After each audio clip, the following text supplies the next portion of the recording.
As the commander, a senior leader in our Air Force, and an African American, many of you may be wondering what I'm thinking about the current events surrounding the tragic death of George Floyd. Here's what I'm thinking about. I'm thinking about how full I am with emotion, not just for George Floyd, but the many African Americans that have suffered the same fate as George Floyd. I'm thinking about protests in my country, 'tis of thee, sweet land of liberty, the equality expressed in our Declaration of Independence and the Constitution that I've sworn my adult life to support and defend. I'm thinking about a history of racial issues and my own experiences that didn't always sing of liberty and equality. I'm thinking about living in two worlds, each with their own perspective and views. I'm thinking about my sister and I being the only African Americans in our entire elementary school and trying to fit in. I'm thinking about then going to a high school where roughly half the students were African American and trying to fit in. I'm thinking about my Air Force career, where I was often the only African American in my squadron, or as a senior officer, the only African American in the room. I'm thinking about wearing the same flight suit with the same wings on my chest as my peers, and they being questioned by another military member, "Are you a pilot?" I'm thinking about how I sometimes felt my comments were perceived to represent the African American perspective, when it's just my perspective informed by being African American.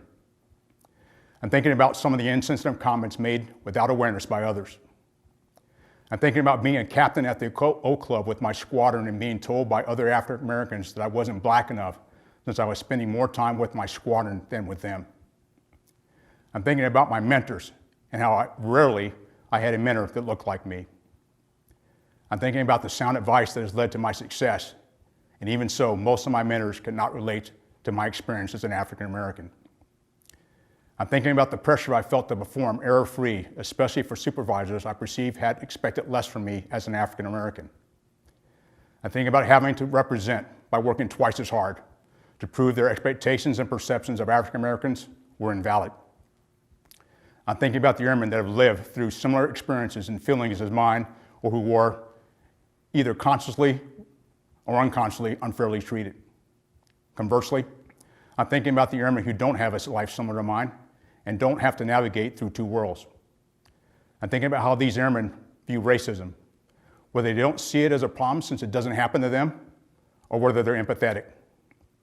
I'm thinking about our two sons. Now we had to prepare them to live in two worlds. I'm thinking about the frank and emotional conversations my wife and I have had with them just this past week as we discussed the situations that have led to the protests around our country. Finally, I'm thinking about my historic nomination to be the first African American to serve as the Air Force Chief of Staff. I'm thinking about the African Americans that went before me to make this opportunity possible. I'm thinking about the immense expectations that come with this historic nomination, particularly through the lens of current events plaguing our nation.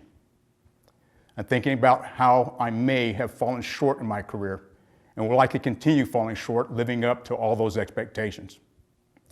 I'm thinking about how my nomination provides some hope, but also comes with a heavy burden.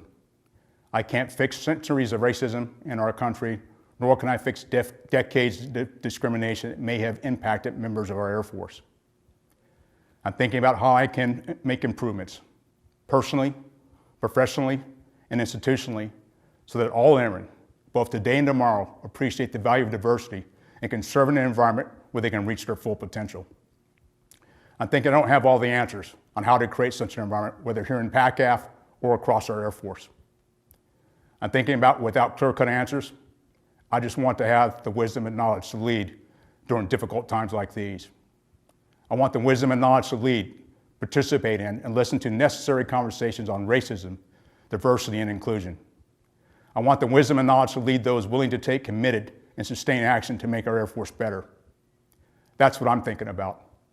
I want to know what you're thinking about. I want to hear what you're thinking about and how together we can make a difference.